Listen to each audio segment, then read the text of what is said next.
You're listening to The Observing Eye. Pirate radio for the mind. Coming at you fresh from the computer hell cabin.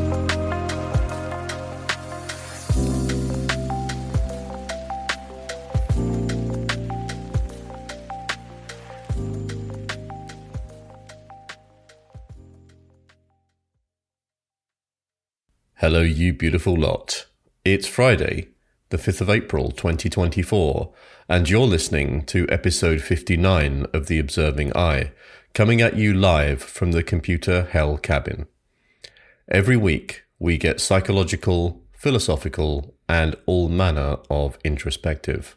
I'm David, and this week we're venturing inside the Ubermensch, pondering the death of God, and exploring the ideology of Friedrich Nietzsche. Have you ever felt like you're living someone else's life? Like you're stuck on a path you never truly chose, following a script written by societal expectations? We all have those moments, that nagging sense that there's more to life than the daily grind. This week on The Observing Eye, we're going to delve into the philosophy of a thinker who challenged the status quo and championed the idea of living authentically. The one and only mustachioed genius, Friedrich Nietzsche. Now, Nietzsche wasn't exactly your typical philosopher. He wasn't afraid to ruffle feathers, questioning traditional morality and religious beliefs. He argued that true meaning and purpose don't come from following the crowd or subscribing to external sources of value. Instead, he believed in the power of the individual to create their own path to become what he called the Ubermensch, or the Superman. Are you intrigued? Good. Now let's get ready to explore the world of Nietzschean philosophy. We're going to unpack his ideas around the death of God and the rise of the individual. Then we'll delve into the will to power and the concept of revaluating values. And most importantly, we'll see how Nietzsche's philosophy can be applied to our own lives, helping us break free from conformity and live with authenticity and purpose.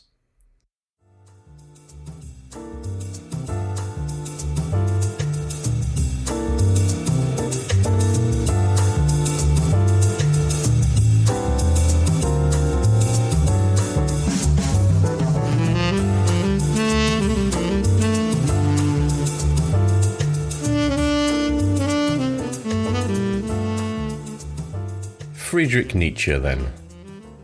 The name conjures images of a flamboyant philosopher with a controversial moustache, challenging traditional morality and religious beliefs. But there's more to Nietzsche than outrageous pronouncements. Today we're going to start by delving into the life story of the man who dared to question everything. He was born in 1844 in a small Prussian town, which is present-day Germany, to a Lutheran pastor. Religion was a significant part of his early life, but that would change dramatically in the years to come. Nietzsche was somewhat of a prodigy. He excelled in academics and music, eventually landing a prestigious position as a professor of classical philology at the University of Basel in Switzerland, all by the age of 24.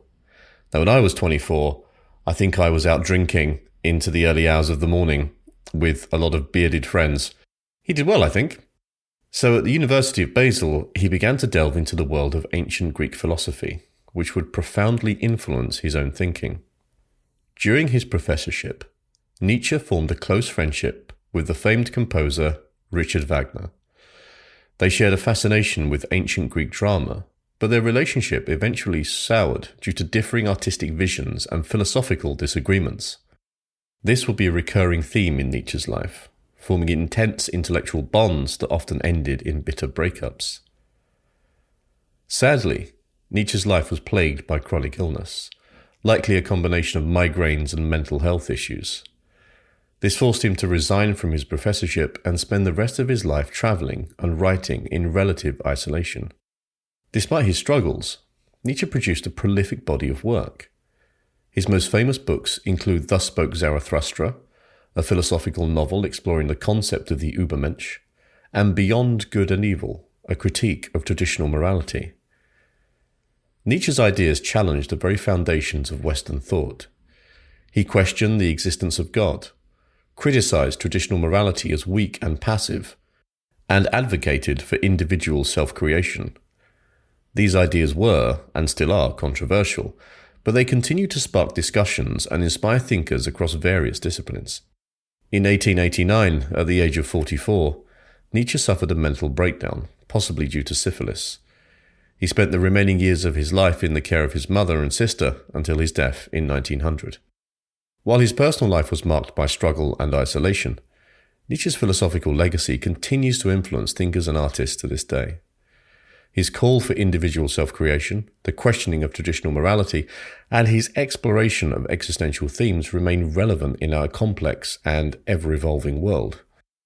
Although not everyone agrees with his ideas, there's no denying that Nietzsche forced us to confront some of life's most fundamental questions. So, the next time you see that iconic moustache, remember the brilliant yet troubled mind behind it, the man who dared to challenge the status quo and redefine what it means to be human. I mentioned there earlier that Nietzsche wasn't your typical philosopher, and one of his most radical ideas was the concept of the death of God.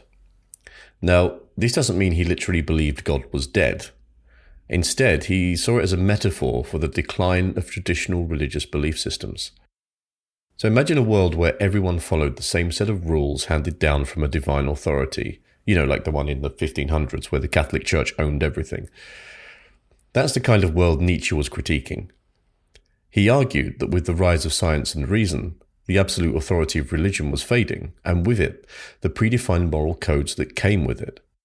But what happens when the old gods die?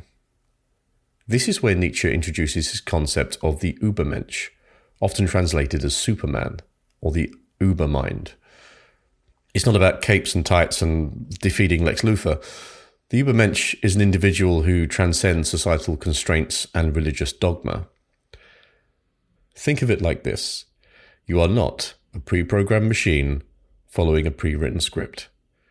You have potential.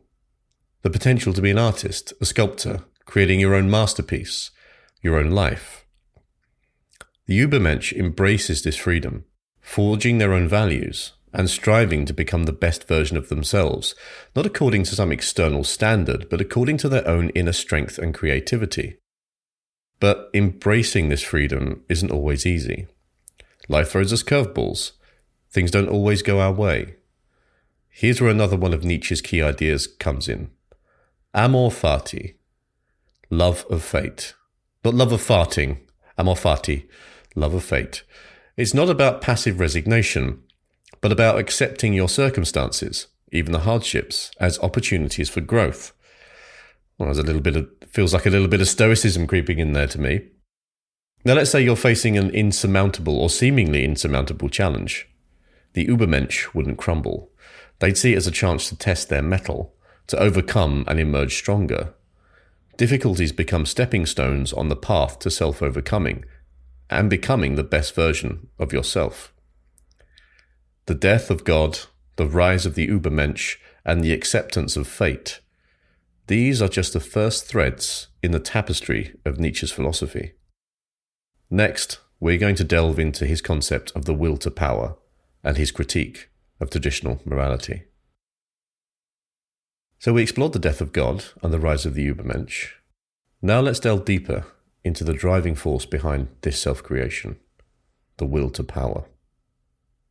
Imagine that there is a constant simmering energy within you, a primal urge to overcome, to surpass, to create.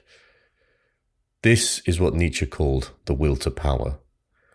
He believed it's the fundamental drive behind all human actions, not just a desire for physical dominance, but a desire for growth, for creativity, for leaving your mark on the world. Think of a child learning to walk. They stumble, they fall, but they keep getting back up, driven by an internal will to master that skill. That's the will to power in action. It's the artist striving to create their masterpiece, the athlete pushing their physical limits, anyone who refuses to settle for mediocrity. But the will to power also challenges traditional morality. Nietzsche saw traditional values, often focused on humility, selflessness, and pity, as signs of weakness. He argued for a revaluation of values, creating your own moral code based on strength, creativity, and the pursuit of excellence. Take, for example, a society that praises meekness and following the crowd. Nietzsche would argue that this stifles the will to power. His ideal is a society that encourages individuals to challenge themselves, to strive for greatness, and to define their own sense of right and wrong. Now, it's important here that I raise this point, and that's to remember that Nietzsche was not advocating for selfishness or cruelty. He believed that true strength comes not from dominating others, but from mastering yourself. The will to power and the revaluation of values are about becoming the best version of yourself, not about trampling on others in the process. Nietzsche's ideas are complex and controversial, but they raise important questions about authenticity, morality, and the pursuit of excellence. So far then, we've explored the death of God, the rise of the Ubermensch, and the driving force of the will to power in Nietzsche's philosophy. But how does this all translate into living a more authentic life? Nietzsche was a fierce critic of conformity and societal expectations. He argued that living authentically means breaking free from the herd mentality, the tendency to blindly follow the masses. It's like a flock of sheep, all moving in the same direction without question. Nietzsche would say the Ubermensch is the lone wolf, forging their own path, guided by their own values and aspirations. But authenticity requires more than just non-conformity. It's about embracing the process of self-overcoming, constantly striving to become a better version of yourself. This involves confronting your weaknesses, pushing your boundaries, and never settling for complacency. We can think of ourselves as sculptors, constantly refining our work, chipping away at the flaws, revealing the potential that lies within. That's self-overcoming in action. It's a lifelong journey of growth and self-discovery. Living authentically also requires us taking responsibility for our choices. Without the comfort of predefined moral codes, we have to create our own value system. This doesn't mean that there are no boundaries. Nietzsche wasn't advocating for chaos. But it does mean taking ownership of our actions and the impact that they have on ourselves and on others. So if we were to face a difficult decision, the easy way out might be to follow the crowd or do what society expects. But the authentic path, according to Nietzsche, is to do the hard work of examining your values, weighing the consequences, and then acting with integrity. Living a Nietzschean life isn't always easy. It requires courage, self-reflection, and a willingness to challenge the status quo. But the potential rewards are immense. A life of authenticity, of purpose, of the freedom to create yourself. Now, as always, I do try to give you some practical applications of some of this stuff to daily life. So let's run through a few of those and see if we can apply Nietzsche's ideas to living in the modern world. So feeling stuck in a dead-end job? The Nietzschean approach might be to see it as an opportunity to develop your will to power. Use this time to learn new skills, explore your options, and build a path towards a career that aligns with your values. Facing a personal challenge. Nietzsche wouldn't encourage wallowing in self-pity. He might suggest embracing amor fati, loving your fate, including the hardships. See the challenge as a chance to overcome obstacles, to build resilience, and emerge stronger on the other side. And when it comes to relationships, Nietzsche wouldn't advocate for manipulation or dominance. True strength comes from surrounding yourself with individuals who challenge you to grow, who inspire you to be the best version of yourself. These are the relationships that fuel your own will to power. I think it's important to address some potential misinterpretations of Nietzsche's ideas at this point. His philosophy has been grossly misused to justify violence and oppression. This is a mass distortion of his core message. The Ubermensch is not a power-hungry dictator, but an individual who strives for excellence while respecting the rights of others. Living a Nietzschean life ultimately comes down to taking responsibility for your own happiness and fulfillment. Don't wait for someone else to tell you who you should be or how you should live. Embrace your strengths, overcome your weaknesses, and forge your own path in the world. Nietzsche's philosophy is a call to action, a challenge to live authentically, embrace challenges, and constantly strive for self-improvement. It's not always easy, but the potential for a life filled with purpose and meaning is certainly worth the effort. If you'd like to delve deeper into Nietzsche's ideas, check out the resources listed in the show notes. And remember, the journey of self-creation is a lifelong one. Embrace the challenge and keep improving. And that, ladies and gentlemen, is all I have to say on the subject of Friedrich Nietzsche's philosophy and its connection to living authentically. We've delved into the death of God, the rise of the Ubermensch, the will to power, and the importance of self-creation. Nietzsche's ideas are complex and challenging, but they offer a powerful message. We each have the potential to create our own meaning and purpose in life. We are not bound by societal expectations or predefined moral codes. We can be the authors of our own stories, the sculptors of our own statues. So as you move forward, take some time to reflect on Nietzsche's ideas. Are there areas of your life where you feel stuck or inauthentic? How can you tap into your will to power and overcome challenges? What steps can you take to create a life that aligns with your own values and aspirations? Living authentically isn't always easy, but it's a journey worth taking. Embrace the responsibility, the challenges, and the immense potential for growth and fulfillment. Remember, as Nietzsche himself said, become who you are. I want to thank all of you for joining me today. My 5 beautiful subscribers. I really appreciate you taking some time out to listen into this, and I hope that through the process it sparked some interesting questions and possibly inspired you to question the status quo and to embrace the power of living authentically. As always, if anything in this episode has resonated with you in any way, then I'd love to hear from you. You can share your stories and your comments via Substack at theobservingeye.com or on social media.